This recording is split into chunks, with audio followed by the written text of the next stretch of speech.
Donc, le néonazisme en Ukraine, c'est une réalité dans l'ensemble de la société à travers ses noms de rue, toutes ces plaques commémoratives, bas-reliefs, etc. C'est aussi, le néonazisme en Ukraine, une constitution qui fait de l'État, très officiellement, c'est l'article 16, qui fait de l'État le gardien du patrimoine génétique du peuple ukrainien. Alors, il est vrai que cette notion est insérée dans cet article 16 qui, qui évoque la catastrophe de Tchernobyl et qui a causé des dégâts au niveau génétique des personnes. Le problème, c'est que la notion de patrimoine génétique ne va pas de soi. Patrimoine génétique d'un peuple.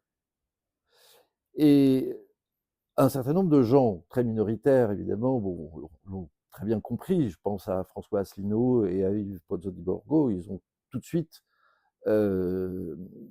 alerté sur la signification unique dans toutes les constitutions du monde. Je ne les ai pas toutes lues, mais j'en ai lu 2 des États qui sont à proximité et qui, évidemment, ne font absolument pas référence à l'État comme un gardien du patrimoine génétique.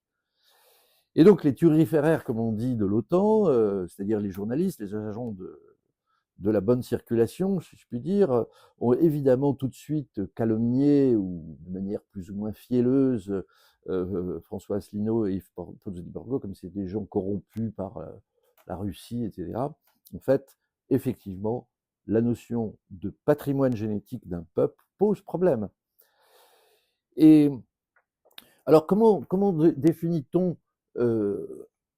un patrimoine sans entrer dans les considérations génétiques? C'est un bien qu'on tient par héritage de ses ascendants, ce qu'on peut lire dans le dictionnaire, ou l'héritage commun d'un groupe. Mais le problème, c'est qu'on sait bien qu'un peuple, tous les peuples, ont un patrimoine historique, culturel, artistique, voire linguistique, etc. Tout le monde le sait. Ça ne présente pas de problème particulier. Mais un peuple a-t-il un patrimoine génétique? Est-ce que les peuples, parce que c'est ça que cet article suggère, est-ce que les peuples, selon les frontières qui les séparent, auraient des signatures génétiques différentes? C'est ça le problème. Et c'est ça qui est dit dans cet article et qui fait de cet article 16 de la Constitution ukrainienne un article qui renoue avec les fantasmagories du peuple race, avec cette notion raciale de l'État, etc., de la nation. Et donc, on a raison de considérer cela comme quelque chose qui est plus que suspect, surtout que la Constitution, par définition, est un texte dans lequel chaque mot est pesé ou trébuchet, comme on dit. C'est-à-dire, chaque mot c'est du ciselé. On ne dit pas n'importe quoi. On calcule tout dans un texte pareil.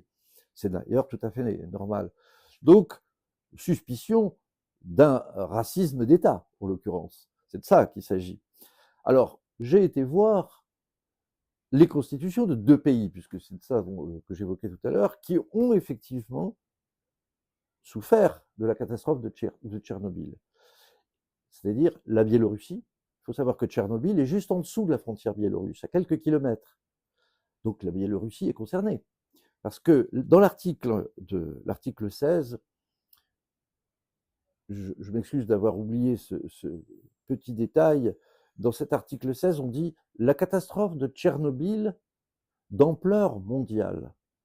Alors commençons par voir ce que les constitutions d'à côté, qui sont des pays qui ont été touchés par cette catastrophe, disent dans leur constitution. La Russie et la Biélorussie, très touchés par la catastrophe de Tchernobyl. Présentent-ils, j'ai vérifié, l'État comme le gardien du patrimoine génétique ou du peuple biélorusse ou du peuple russe? Non. Il y a véritablement un problème là. Que, évidemment, les soutiens habituels de l'OTAN ne veulent pas expliciter, ils ne veulent pas en parler. Mais le fait est, ou ils veulent plutôt dénoncer ceux qui s'indignent ou qui s'inquiètent de l'introduction en Europe, à la fin du XXe siècle, la Constitution date des années 90, d'une notion aussi sulfureuse, qui renoue précisément avec les mythologies raciales du national-socialisme. La notion de patrimoine génétique. Attention, parce qu'il y a en science un domaine qui s'appelle la génétique des populations. Mais la génétique des populations travaille sur les populations, sur des populations qui traversent les frontières en quelque sorte, pas sur un peuple qui, dans ses frontières définies, à un moment donné, aurait une sorte d'homogénéité génétique et qui aurait une signature génétique différente du peuple à côté. Ça n'a rien à voir. Donc cette notion de patrimoine génétique, dont l'État est le gardien, effectivement, renoue avec le national-socialisme. J'en suis convaincu. Par ailleurs, nos, disons, artificiers de la propagande, c'est-à-dire ce que j'appelle les PAF, bon, les préposés au formatage, c'est-à-dire les journalistes et autres, bon, une question qu'ils n'ont pas posée. Qu'est-ce qui se passerait en France si on introduisait, en transformant la Constitution, un article faisant de l'État le gardien du patrimoine génétique du peuple français? Personne ne l'accepterait, et à juste titre. Cette notion renoue effectivement avec une idéologie qui fait des peuples des ensembles ayant une homogénéité génétique, ce qui n'est pas du tout le cas. Voilà. Donc effectivement, encore un signe de ce national-socialisme revu et corrigé à la sauce du XXIe siècle, bien sûr, c'est ce que je dis, c'est-à-dire par le néonazisme. Alors, il n'y a pas de quoi finalement s'étonner de cette notion de patrimoine génétique quand elle vient d'un régime qui, par ailleurs, instaure lui-même une continuité entre le national-socialisme des années 30 et 40 et le régime d'aujourd'hui au XXIe siècle. C'est pas très étonnant. Hein. Donc, je vois dans cet article, encore une fois, quelque chose qui devrait alerter, ou tout au moins quelque chose qui devrait faire débat. Sauf que ceux qui ont voulu débattre, c'est mettre en présence des gens sans prendre forcément parti pour l'argumentation de l'un ou de l'autre. Là, il n'y a pas eu débat. On a immédiatement les dénoncé ceux qui s'inquiétaient comme des agents de Moscou. Bon, c'est comme ça que les choses se font dans notre système médiatique. Il y a une deuxième chose, ou plutôt une troisième, puisque j'oubliais le folklore, c'est ce qu'on appelle la loi sur les peuples autochtones, qui a été votée par la Rada, c'est-à-dire l'Assemblée nationale ukrainienne. Or, cette loi sur les peuples autochtones prive de manière tout à fait officielle les Russes d'Ukraine de droits constitutionnels, principalement relatifs à l'administration et à la langue, qui sont le fait des États multilinguistiques, Belgique, Suisse, Espagne, Canada, États-Unis. Il y a des lois, il y a des règles de droit international relatifs aux minorités. L'Ukraine, très officiellement, les viole. Vous n'aurez pas les mêmes droits que les autres Ukrainiens. C'est officiel, c'est pas une invention de quelques pro-russes que ce soit, c'est un fait. Et ce qui était tout à fait étrange, je citais la Belgique, etc., la Suisse, c'est que les États en question, Belgique, États-Unis, Canada, Suisse et Espagne, sont des États qui, effectivement, respectent le droit international avec leurs minorités, mais par contre, ils soutiennent un État sans voir d'inconvénient à ce que cet État viole précisément ses droits sur les minorités. C'est comme ça que ça se passe. Voilà. Ils s'en foutent. Bon. Alors, il y a quand même... Alors, est-ce que cela renoue avec le Troisième Reich? En partie. C'est-à-dire que, évidemment, le Troisième Reich discriminait les Juifs par des lois. On dit, effectivement, il y a ce spécialiste tout à fait remarquable qui s'appelle Jacques Beau. Il dit, toute proportion gardée, c'est comme les lois anti-juives du Troisième Reich dans les années 30. On ne parle pas de la guerre, c'était avant la guerre. Oui, il dit toute proportion gardée. Oui, Il n'y a pas que le Troisième Reich qui discrimine. Mais là, en l'occurrence, il y a une idéologie ethniciste que l'on voit dans la Constitution, on l'a vu tout à l'heure, qui travaille ce régime et qui le pousse, au nom de considérations bassement ethniques, voire raciales, à discriminer les Russes. Ils sont incapables, les gens de ce régime, à envisager une vie commune avec les Russes d'Ukraine. Et alors là, les signes qui attestent de cette espèce de haine ethnique contre les Russes sont évidemment, là, il y en a plein, je ne sais pas, de mémoire, je pourrais dire, la première loi que vote la Rada, l'Assemblée nationale ukrainienne, après la victoire du putsch, vise à discriminer précisément les russophones.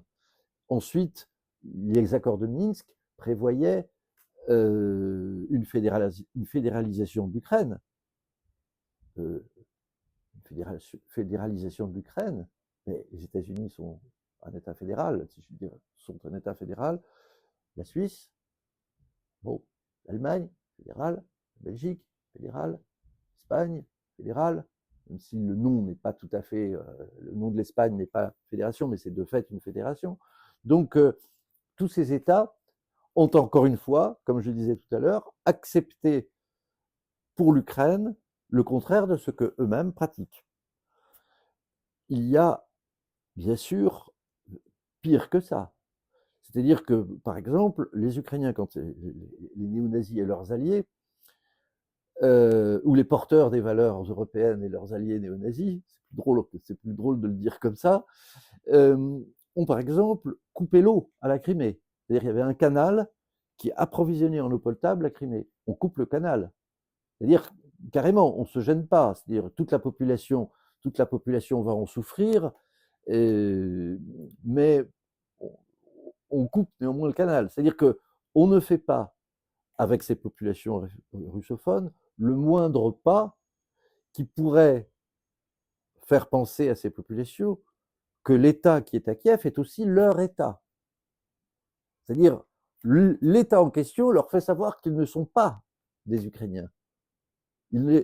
C'est ça, si tu coupes l'eau à une région entière, toute la population en souffre. Et qu'est-ce qu'elle se dit, la population en question? Évidemment, on est traité comme des ennemis. Donc il y a eu également le blocus du Donbass. Il y a eu des colonnes de réfugiés au début de la guerre de 2014-2015 qui ont été bombardées. Il y a des bombardements de populations civiles qui n'ont pas cessé entre 2014 et 2022. Voilà, il y a bien sûr la fameuse allocution du président Poroshenko, celui qui est arrivé au pouvoir donc à la suite du putsch, mais il a été élu dans des conditions évidemment qui étaient celles d'un régime qui s'instaurait de cette manière-là. Il dit on gagnera la guerre en obligeant les enfants du Donbass à vivre sous terre. Nos enfants iront à la garderie et à l'école, leurs enfants vivront sous terre. Il le dit comme ça. Donc c'est une haine ethnique qui se manifeste. Et puis bien sûr, là, il y a bien sûr le décret qu'a fait passer Zelensky, qui a fait d'ailleurs une campagne plutôt pacifique pour devenir président. Le candidat était pacifiste, le président est belliciste. Il n'a pas été du jour au lendemain, mais ça a été assez rapide.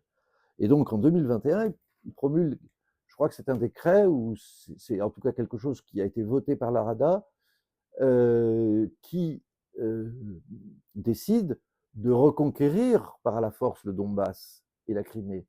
Mais que veulent ces populations? C'est là l'extraordinaire déni, et qui justifie encore une fois qu'on parle de négationnisme atlantiste. Parce que la reconquête en question, adoubée par nos spécialistes en gargarisation, les PAF, préposés au formatage, présente ça comme quelque chose de libérateur. La reconquête de la Crimée et du Donbass. Mais les populations n'en veulent pas de cette reconquête. Et c'est un phénomène massif. Il y a un refus massif attesté par des sondages, mais aussi bien sûr des élections, qui montrent que les populations en question, en aucun cas, ne voudraient d'une reprise de ces territoires sous le contrôle de Kiev. Et pire, si cette reconquête avait lieu, compte tenu de cette haine ethniciste qui est au pouvoir, elle s'accompagnerait forcément de massacres et d'épuration ethnique. Voilà, pour ce qui est de ce fameux, de cette fameuse loi sur les peuples autochtones, qui est une loi discriminatrice et dont on voit, comment dire, encore mieux la logique discriminatrice quand on se repenche sur tout ce qui s'est passé entre 2014 et 2022. C'est-à-dire, on voit de quoi il est question. C'est une haine ethnique. Et donc, rien n'a été fait pour rallier les populations russophones à un projet national global des Ukrainiens dans leur totalité.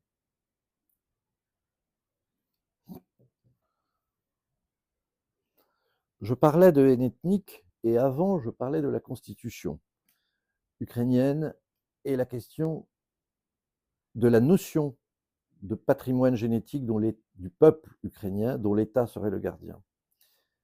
Il y a quelque chose, donc je vais donner quelques citations qui sont très parlantes, je crois, sur l'état d'esprit néo-nazi des élites ukrainiennes actuelles. Et donc je crois que ça illustre à la fois cet article de la Constitution et cette loi sur les peuples autochtones. Je crois qu'effectivement, un certain nombre de déclarations officielles sont assez parlantes sur cet état d'esprit. Je prends par exemple une déclaration du Premier ministre Yatsenyuk, qui arrive donc au pouvoir à la suite du putsch, qui dit « Il traite les forces armées du Donbass. Il dit « Ce sont des sous-hommes, ce sont des dorifores dont il faut nettoyer notre terre. » Déclaration d'un Premier ministre. Il parle des forces armées. Mais ce qui a été dit avant par moi, et les citations des faits que j'ai données, montrent qu'entre les combattants et la population, je ne suis pas sûr qu'ils fassent beaucoup la différence. Bon, mais continuons. On peut dire qu'il ne visait que les forces armées. Quel discours! Il y a un autre homme qui a été un fondateur et qui était dirigeant de ce fameux mouvement Azov, je dirais plutôt mouvement, milice néo-nazie en tout cas. Regarde ce qu'il dit. Tout notre nationalisme n'est rien s'il ne s'appuie pas sur le fondement du sang, le fondement de la race. Notre nature raciale est unique. Si l'Ukraine est un paradis, c'est uniquement parce que notre race en a fait un paradis. Race avec majuscule. On retrouve le fondement du sang, le fondement de la race, notre nature raciale, on retrouve exactement la notion de patrimoine génétique. Il y a une conception de la nation qui est génétique et qui est en ligne directe, en provenance directe du national-socialisme. Mais il y a peut-être encore mieux que ce que je viens de citer, parce que là, ça émane d'un certain Evgeny Nitchouk, qui est en fait ministre de la Culture. J'ai trouvé ça presque par hasard, et j'ai bien vérifié, bien sûr. En 2016, il déclarait « Lorsque nous parlons du fonds génétique de Zaporogie et dans le Donbass, ce sont des villes d'allogènes. Il n'y a là-bas aucun fonds génétique. Ces villes ont été délibérément peuplées d'allogènes. » Fin de citation. Je trouve ça pas mal. Et puis, il y a une allumée, bon, qui est une femme qui représente le délire raciste de l'extrême droite, du mouvement néo-nazi ukrainien, du parti Svoboda, dont elle a été députée. Et cette femme avait, à une date récente, en 2022-2023, elle a été assassinée récemment, au mois de juillet dernier, je ne sais pas par qui, mais elle avait, je crois jusqu'à sa mort, en tout cas pendant un certain temps, sur une télévision ukrainienne, un programme dont le titre était « Les gènes ukrainiens ». Voilà. Alors j'en ai